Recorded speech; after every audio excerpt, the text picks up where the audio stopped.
ಇಂಥದ್ದು ಆಗೋದು ಬೇಡ.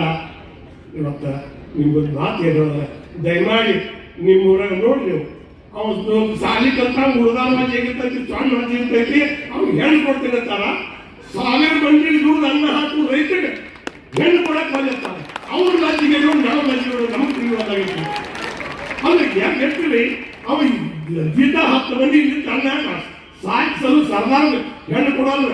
ಇವು ಊರ್ ಲಪಟ್ಟು ನೌಕರಿ ಮಾಡಿ ಕಿಸೆ ಕಟ್ಟಿಸಿ ನೀವು ನೌಕರಿಗೆ ಹೆಣ್ಣು ಕೊಡ್ತಾರೆ, ನೀವು ಹೆಣ್ಣು ಕೊಡ್ತಾರೆ. ಏನು ಹಂಗೆ ಕೊಡ್ತಾವ ಈ ಹುಟ್ಟು ಕೈ ಕಲ್ಲು ಕೊಟ್ಟಿದ್ರಿ ನಿಂತಾಗೈತಿ. ದಯಮಾಡಿ ನಿಮ್ಮ ಮಕ್ಕಳು ಭಾಳ ದೊಡ್ಡವ್ರು ಮಾಡಕ್ ಹೋಗ್ಬಾರ್ದು, ಭಾಳ ಜಂಡರ್ ಮಾಡಕ್ ಹೋಗ್ಬಾರ್ದು. ಹೆಣ್ಣು ಹುಡುಗರು ಭಾಳ ಅಂತ ಉದ್ದಾಗಿ ಕಲಿಸಿದ್ರೆ ನಿಮ್ಮ ಕೈಗೆ ಹತ್ತುದಿಲ್ಲ. ಹೆಣ್ಣು ಹುಡುಗರು ಕೈ ಹತ್ತುದಿಲ್ಲ, ಮುಂದೆ ಭಾಳ ದೂರ ಹೋಗೈತಿ ಬಸ್ತಾನೆ. ಯಾರು ಹೇಳೋದಿಲ್ಲ, ಯಾರು ಕೇಳೋದಿಲ್ಲ.